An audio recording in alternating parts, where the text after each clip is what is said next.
व्यसन लागण्याची सुरुवात नेमकी कशी होते आणि या प्रवासातले टप्पे कसे आहेत? बरेचदा एकदा घेऊ किंवा पार्टीत घेऊ ह्या कारणांमुळे एकदाच अनेकदा मध्ये रूपांतर होऊन ते व्यसनाकडे जातं. एखाद्या व्यक्तीची सतत आठवण येणं किंवा पास्ट ट्रॉमा आठवणं सारखं फॅक्टर, कामाचा ताण खूप येतो. व्यसनी व्यक्तीला वाटत नाही की मला यातून बाहेर पडायचं, तोपर्यंत कुणीच काही करू शकत नाही. म्हणजे अगदी वरतून ब्रह्मदेव जरी आला तरी त्या व्यक्तीला बाहेर नाही काढू शकत. बरेचदा व्यसन सोडवायला जेव्हा आमच्याकडे लोक येतात तेव्हा वाईट ह्या गोष्टीचं वाटतं की वडील मुलाला व्यसन सोडवायला घेऊन येतो. प्राऊड फील त्या दिवशी होतं की ज्या दिवशी मुलगा वडिलांचं व्यसन सोडवायला येतो. पण अलीकडच्या काळामध्ये महिलांमध्ये सुद्धा व्यसनाचं प्रमाण वाढलेलं दिसतंय. पुअर ब्रेन डेव्हलपमेंट होऊ शकते. मिसकॅरेज बरेचदा होतं जर दोन्ही पार्टनर्स व्यसनी असतील तर. आपल्या महाराष्ट्राची तर केळवणाची पद्धत आहे, पण ते आता बॅचलर पार्टीवर येऊन पोचले. नमस्कार, अनसीन मराठीच्या नव्या कोऱ्या पॉडकास्टमध्ये तुम्हा सर्वांचं खूप स्वागत.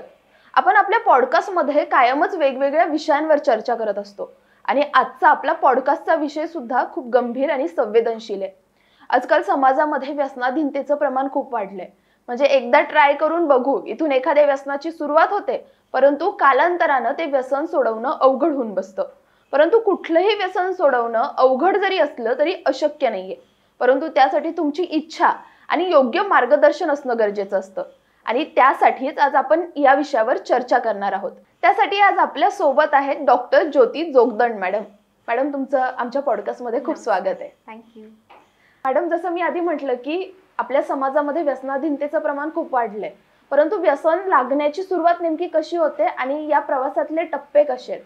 आजच्या धकाधकीच्या जीवनात ताणतणाव किंवा एकटेपणा, सामाजिक कारणांमुळे बरेच लोक व्यसनाकडे वळतात. बरेचदा एकदा घेऊ किंवा पार्टीत घेऊ ह्या कारणांमुळे एकदाच अनेकदा मध्ये रूपांतर होऊन ते व्यसनाकडे जातं. त्यामुळे बरेचदा व्यसनी व्यक्तींना कळत सुद्धा नाही की आपण कधी व्यसनाच्या ह्याच्या आहारी गेलो. त्याचबरोबर काही आर्थिक कारणांमुळे बिझनेसमध्ये लॉस म्हणा किंवा रिलेशनशिपमध्ये ताणतणाव ह्यामुळे देखील बरेच लोक व्यसनाकडे वळतात. जसं की आपण म्हणतोच नेहमी की का रे देवदास झालास, त्यामागे पण हेच रिझन आहे की एखाद्या व्यक्तीची सतत आठवण येणं किंवा पास्ट ट्रॉमा आठवणं सारखं. त्यामुळे पण बरेचदा लोक व्यसनाचा आहार घेतात, पण हे व्यसन कधी सवयीमध्ये बदलतं कळत नाही. आणि मग हे व्यसन जेव्हा सवयीमध्ये बदलतं तर ते ओळखण्याचे काही शारीरिक मानसिक संकेत असतात का? हो, शारीरिक आणि मानसिक दोन्ही असतात. जसं की पहिला पण बोलूयात की मानसिक ताणा म्हणजे मानसिक स्ट्रेसमुळे बरेचदा स्ट्रेस फॅक्टर, कामाचा ताण खूप येतो. हल्ली आता एवढं कॉम्पिटिशन वाढली आहे, त्यामुळे पण बऱ्याच लोकांना ही माझ्या पुढे चालली आहे तर मग मी का नाही, हे असतो प्रत्येकामध्ये वीकनेस म्हणा किंवा हे. त्यामुळे पण बरेचदा लोक व्यसनांच्या आहारी जातात. त्याचबरोबर कौटुंबिक वाद म्हणजे हजबंड वाईफ रिलेशन म्हणा किंवा गर्लफ्रेंड बॉयफ्रेंड रिलेशन म्हणा, ह्यामुळे पण बरेचदा लोक व्यसनांच्या आहारी जातात. त्याचबरोबर शारीरिक कारणं म्हणाल तर बरेचदा बऱ्याच लोकांना काही पेन असेल तर ते पेन रिलीफ मिळण्यासाठी बरेचदा लोक व्यसनांचा आधार घेतात. पण हे व्यसन लागलंय हे कसं लक्षात येतं आपल्या? काही आपले शारीरिक मानसिक काही संकेत असतात का, त्याचे काही साईन्स असतात? हो, मानसिक म्हणाल तर सतत चिडचिड होणं किंवा आपण जो डिसिजन घेतलाय त्याच्यावर फर्म नसणं, दारूच्या व्यसनासाठी घरातल्यांशी खोटं बोलणं किंवा ती गोष्ट घरातल्यांपासून लपवण्यासाठी सतत खोटं बोलणे, ह्या सगळ्या गोष्टींमधून आपण ओळखू शकतो की ही व्यक्ती व्यसनाच्या आहारी चालली आहे. तसंच शारीरिक म्हणाल तर सतत चिडचिड, हात थरथरणे किंवा बॉडी पूर्ण हे होणे. हात थरथरणे याला मेडिकल टर्मिनॉलॉजीमध्ये आपण विड्रॉल सिम्पटम्स असं म्हणतो. कंटिन्युअस हेडेक होणे म्हणजे डोकं दुखणे किंवा सडन वेट लॉस किंवा वेट गेन होणं, भूक कमी लागणं, डोळ्यांखाली काळी वर्तुळे येणं, ह्या सगळ्या गोष्टींवरून आपण ओळखू शकतो की ही व्यक्ती व्यसनाच्या आहारी चालली आहे. आणि मग आता आपण ज्या लोकांना कशाचंही ॲडिक्शन लागतं तर त्यातनं आपण आता बाहेर पडायला पाहिजे, याची जाणीव त्यांना केव्हा होते? खरं तर ह्याची जाणीव सेल्फ रिअलायझेशन खूप जास्त महत्त्वाचं आहे. कारण की जोपर्यंत व्यसनी व्यक्तीला वाटत नाही की मला यातून बाहेर पडायचं, तोपर्यंत कुणीच काही करू शकत नाही. म्हणजे अगदी वरतून ब्रह्मदेव जरी आला तरी त्या व्यक्तीला बाहेर नाही काढू शकत, जोपर्यंत त्या व्यक्तीला वाटत नाही की मी यातून बाहेर पडावं. बरोबर. मग घरचे त्यासाठी फोर्स करणं हाही कुठेतरी त्या व्यसनाला एक पिन पॉइंट मिळतो. ओके, म्हणजे काही सामाजिक आणि काही भावनिक सुद्धा ट्रिगर्स असतात का, Triggers. की ज्याच्यामुळे व्यसनाधीनतेमध्ये वाढ होते त्या व्यक्तीच्या, असं काही असतं का? हो, म्हणजे जितका आपण म्हणू की व्यसनमुक्त होण्यासाठी त्या व्यक्तीचा जेवढा महत्त्वाचा पार्ट आहे, तेवढाच त्याच्या फॅमिलीचा पण खूप इम्पॉर्टंट पार्ट आहे. म्हणजे घरात हसतं खेळतं वातावरण ठेवणं, जे की एक फॅमिलीच फक्त करू शकते. बरोबर. परत मित्रमंडळी पण तसेच हवे, जे की फक्त चल प्यायला बसूयात असं म्हणणारे नकोत, जे की त्याला त्यातून बाहेर काढणारे हवेत. पॉझिटिव्ह हे तुम्ही मोटिवेशनल स्पीकर्स ऐकू शकता किंवा मोटिवेशन करणारे पुस्तकं वाचू शकता, योगा, ध्यान हे सगळं करू शकता, जेणेकरून तुम्हाला ह्या सगळ्यातून बाहेर पडायला मदत होईल. म्हणजे असं अनेकदा होतं की एखादं व्यसन लागलेलं असेल तर रिअलाइज जरी झालं आपल्याला की आता आपल्याला यातनं बाहेर पडायचंय, तरी सुद्धा ते खूप अवघड होऊन जातं. तर मग नेमकी कशी सुरुवात करायला पाहिजे? सगळ्यात पहिली गोष्ट तर मी असं सांगेल की त्यांना रिअलाइज झालंय की खूप महत्वाचं पहिला पाऊल उचललंय त्यांनी. बरोबर. देन बाकीची हेल्प करायला तर डॉक्टर्स आणि आम्ही सगळे आहोतच. त्यामुळे एक पाऊल तुम्ही टाकलं तर नक्कीच आम्ही पण तुम्हाला ह्यातून बाहेर पडायला मदत करणारच. ओके. पहिलं तर पेशंट आमच्याकडे आल्यानंतर 2 प्रकारे व्यसन सोडवतो आम्ही. एक म्हणजे सांगून आणि एक म्हणजे न सांगून. बट सांगून जे सोडतो, ज्या व्यक्तीला रिअलाइज झालेलं असतं त्यांचे रिझल्ट 100% आहेत. बट न सांगता सोडवणाऱ्यांना वेळ लागतो. मग तो 1 महिना लागू शकतो, 3 महिने लागू शकतात किंवा 6 महिने, डिपेंड. म्हणजे तूप खाल्लं की रूप येत नाही असं असं आहे ते.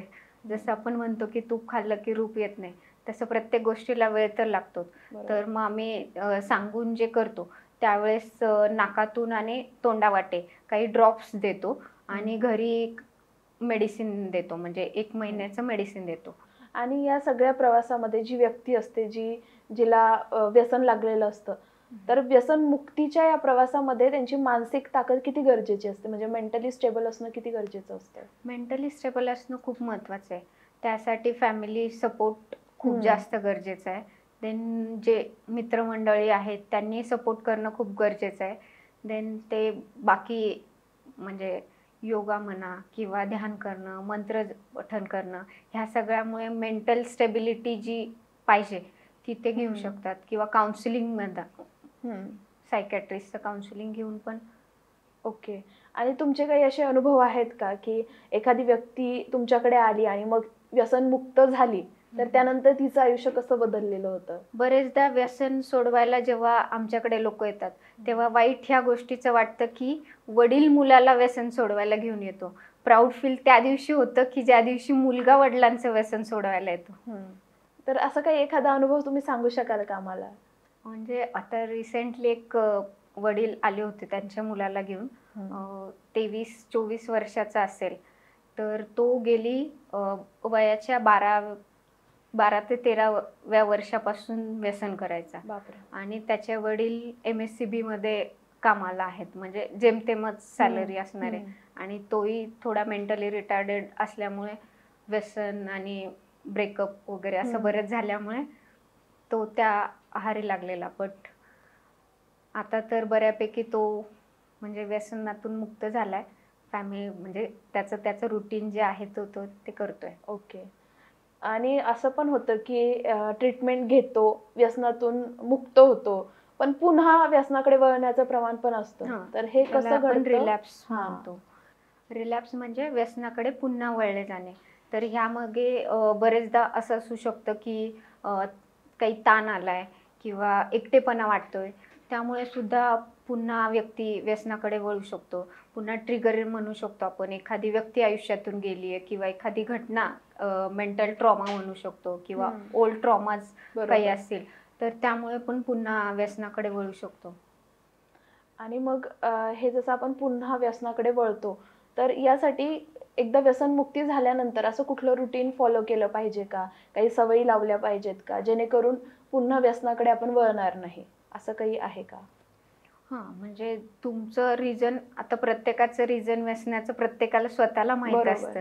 जसं की एखादी व्यक्ती किंवा एखादं ठिकाण तुम्ही ते अव्हॉइड करू शकता.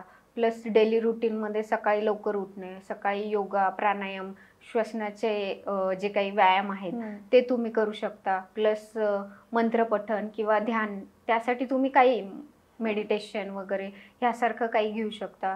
पुन्हा काउन्सिलिंग रुटीनली तुम्ही मंथली किंवा 2 महिन्यांनी वगैरे काउन्सिलिंग घेऊ शकता. काउन्सिलिंगने खूप जास्त फरक होतो. देन तुम्ही तुमचं रुटीन म्हणजे फ्रुट्स घेणं किंवा सात्विक जेवण आहार घेणं. घेणं, हे सगळं करू शकता. देन तुमच्या कामाच्या वर्कप्लेसच्या जागी ताण निर्माण होणार नाही असं काही रुटीन फॉलो करता येतं का ते बघू शकता. Okay. प्लस आर्थिक, जर तुम्ही व्यसन कमी केलं तर ऑब्विसली पैशांचा खर्च व्यसनावरचा वाचून तो तुमची आर्थिक परिस्थिती पण सुधारते. बरोबर. त्यामुळे पण बरेचदा हे होतं, नातेसंबंध सुधारतात. आणि मग या प्रवासामध्ये कुटुंबाची आणि मित्रांची कशी मदत होते किंवा कुटुंबाची आणि मित्रांची काय भूमिका असली पाहिजे? मी असं सांगेल की कुटुंब म्हणजे जर तुम्ही एखाद्या व्यसनातून बाहेर पडायसाठी स्वतः जितके कारणीभूत आहात त्याहीपेक्षा जास्त कुटुंब सपोर्ट करणं जास्त महत्त्वाचं आहे. प्लस मित्र पण, जे आता बरेचदा आपण असं होतं की घरच्यांसोबत शेअर करत नाही पण मित्रांसोबत करतो. मग त्यासाठी प्यायलाच बसलं पाहिजे असं काही नाहीये. तुम्ही म्हणजे मोटिवेशनल मित्रांकडून सल्ले घेऊ शकता किंवा मोटिवेशनल बुक्स वाचू शकता. ह्या सगळ्यांचं खूप जास्त महत्त्वाचं आहे. घरात कुटुंबाचं म्हणाल तर घरात खेळीमेळीचं वातावरण ठेवणं किंवा पॉझिटिव्ह एन्व्हायरमेंट क्रिएट करणं हे कुटुंबाचा खूप महत्त्वाचा पार्ट आहे. किंवा सपोज त्या व्यक्ती व्यसन करते तर समोरच्या घरातल्यांनी सारखं हे टोचून बोलणं किंवा तू असाच आहे, तू तसाच आहे, हे नाही केलं या गोष्टी पाहिजे. टाळल्या पाहिजे. ओके.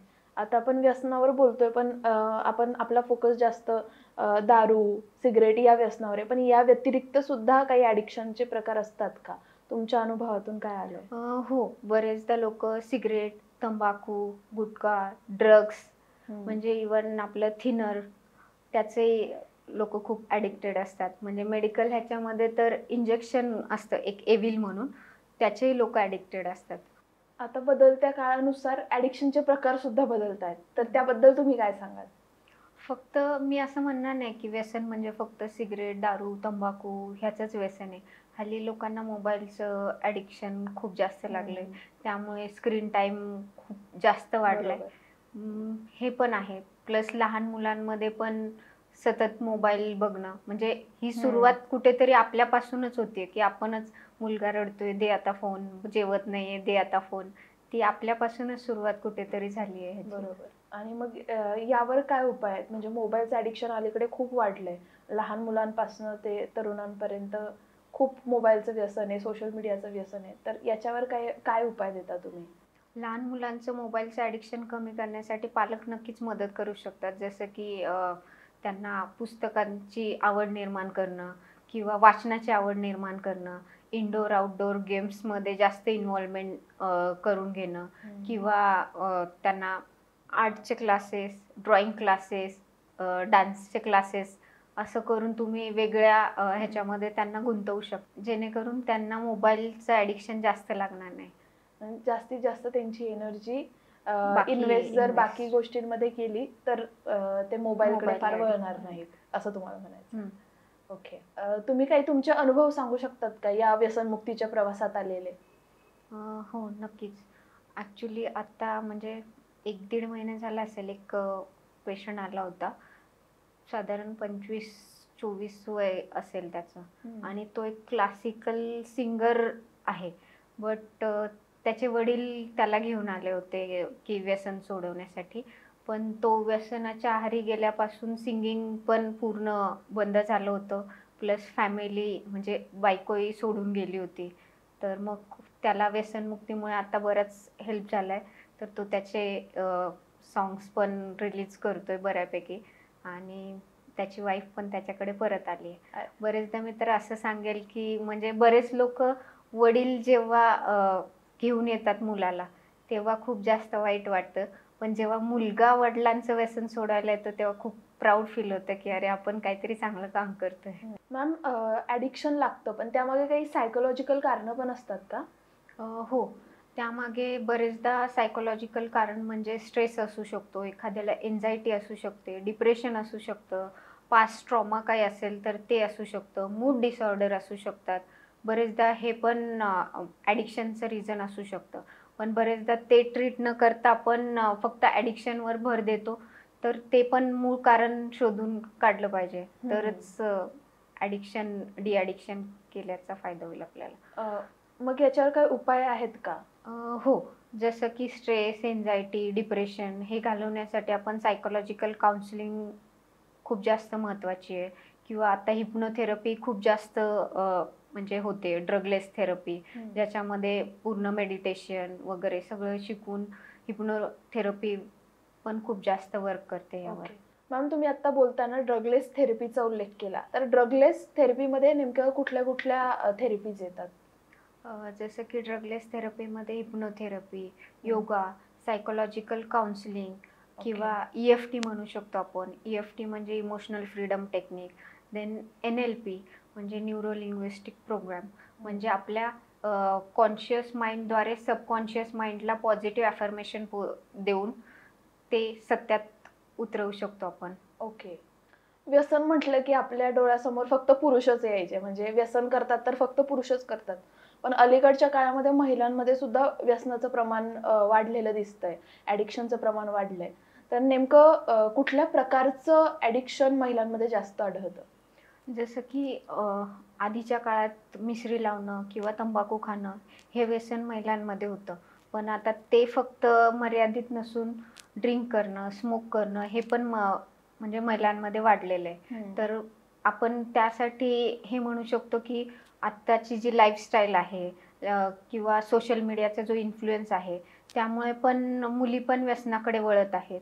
प्लस जेव्हा आपण असं म्हणतो की आज हल्ली पुरुषांच्या बरोबरीने स्त्रिया पण म्हणजे प्रत्येक गोष्टीत पुरुषांच्या बरोबरीने काम करतात. मग ते कॉर्पोरेट असू दे किंवा बिझनेसमध्ये असू दे, प्रत्येक ठिकाणी त्या पुरुषांच्या बरोबरीने. तर कधीतरी पार्टीत घेणं किंवा ऑकेजनली घेणं पासून जी सुरुवात होते ती आता स्त्रियांमध्ये पण वाढली. ते सवयीत कधी रूपांतर होतं त्याचं ते लक्षात येत नाही. परंतु मग याचे काही दुष्परिणाम पण होतात का महिलांच्या आरोग्यावर? हो, म्हणजे मेलपेक्षा जास्त फिमेलमध्ये जास्त ते दिसून येतात लवकर, कारण की फिमेल इन्फर्टिलिटीचा पण एक मेन कॉज तो असू शकतो. प्लस बाकीचे जे काही नात्यांमध्ये म्हणा चिडचिड होणं किंवा मंथली पिरियड्समध्ये पण चिडचिड होतं, त्यामुळे हार्मोनल इम्बॅलन्स होतो, PCOD, सडन वेट गेन होणं किंवा हायपोथायरॉइडिझम वगैरे असे सगळे आजार त्यांना होत आहेत सध्या. जर आई वडील दोघं सुद्धा ॲडिक्शन करत असतील, काही त्यांना व्यसन असेल, तर त्याचा त्यांच्या होणाऱ्या बाळावर पण काही परिणाम होतो का? हो, नक्कीच.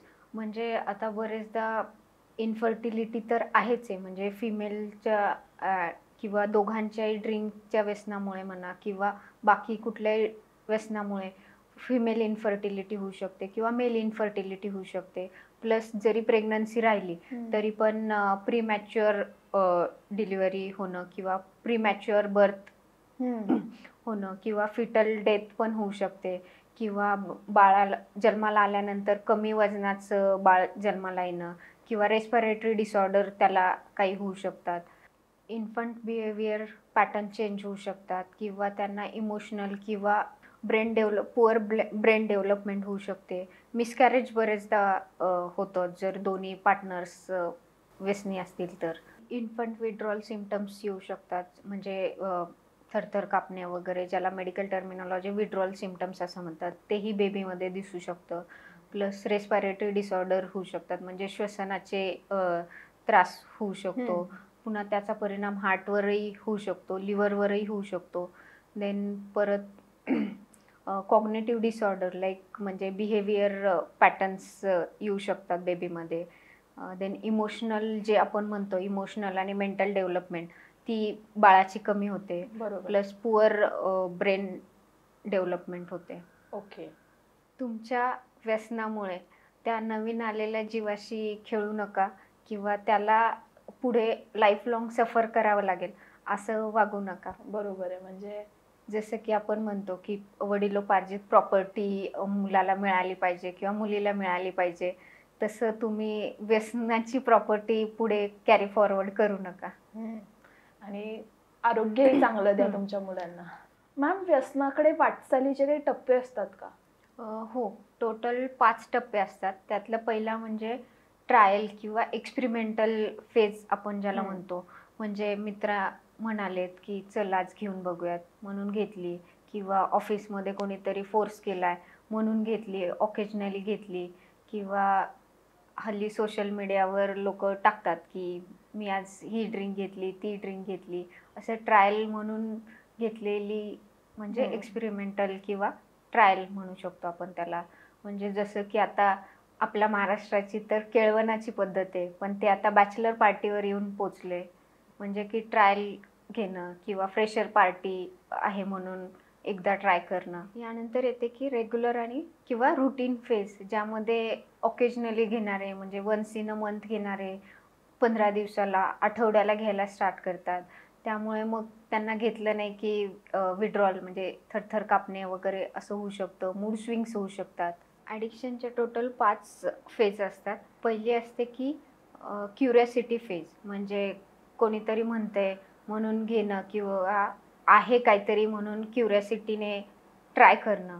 देन दुसरी फेज असते की रुटीन फेज, ज्यामध्ये की महिन्यातून एकदा घेणं किंवा महिन्याचं पुढे 15 दिवसाला घेणं, ऑकेजनली घेतो, किंवा ऑफिसमध्ये काहीतरी पार्टी आहे म्हणून घेतली, आज काहीतरी स्ट्रेस आलाय, कामाचा स्ट्रेस आलाय किंवा काहीतरी घरगुती भांडण झालंय म्हणून घेतली.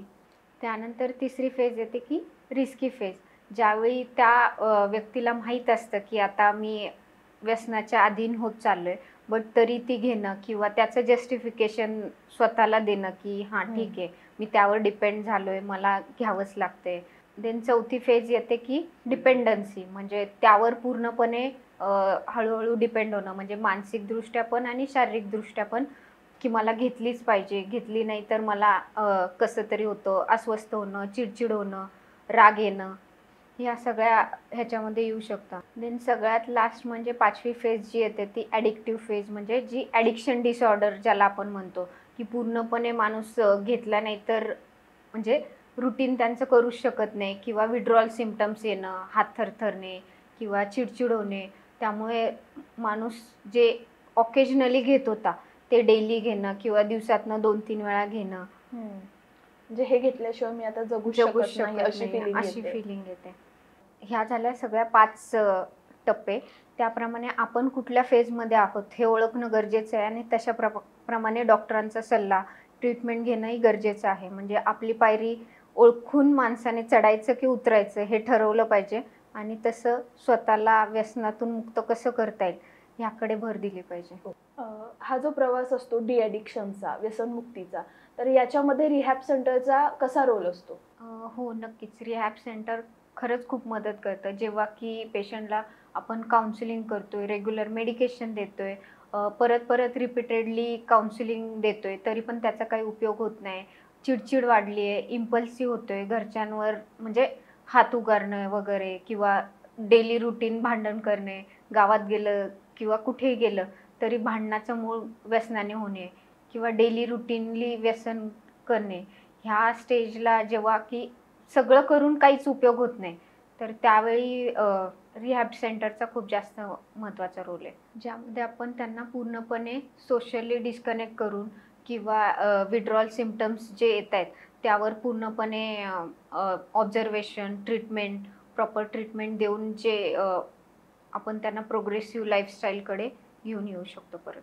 ओके. या पॉडकास्टच्या माध्यमातून जे लोक व्यसनात अडकलेले आहेत किंवा त्यांचे कुटुंबीय असतील, मित्र असतील, त्यांना तुम्ही काय संदेश द्याल? जसं की व्यसनामुळे होणारा मानसिक, शारीरिक आणि आर्थिक लॉस थांबवण्यासाठी तुम्ही लवकरात लवकर वैद्यकीय सल्ला, कुटुंबाचा आधार घेऊन ह्यातून बाहेर पडलं पाहिजे. आणि तुम्ही एक पाऊल पुढे टाका तर आम्ही मदत करायला नक्कीच आधार द्यायला आहोत. बरोबर. म्हणजे व्यसन ही एक अशी गोष्ट आहे की जी तुमचं आयुष्य सुद्धा उद्ध्वस्त करू शकते. आणि म्हणजे फक्त स्वतःचं जो व्यसनी व्यक्ती आहे त्याचं स्वतःचंच आयुष्य उद्ध्वस्त होत नाही, तर त्याच्या आजूबाजूच्या कुटुंबाचं. लोकांचं कुटुंबाचं सुद्धा आयुष्य उद्ध्वस्त होतं. त्यामुळे व्यसन न करणं हा खूप चांगला पर्याय आहे. आणि जर कुणी व्यसनी असेल तर त्यासाठी तुम्ही ज्या काही टिप्स दिल्यात किंवा जे मार्गदर्शन केलंय ते नक्कीच आपल्या ऑडियन्सला सुद्धा खूप फायद्याचं ठरणार आहे. तुम्ही तुमचा इतका वेळ आम्हाला दिलात त्याबद्दल तुमचे खूप मनापासून धन्यवाद. थँक्यू.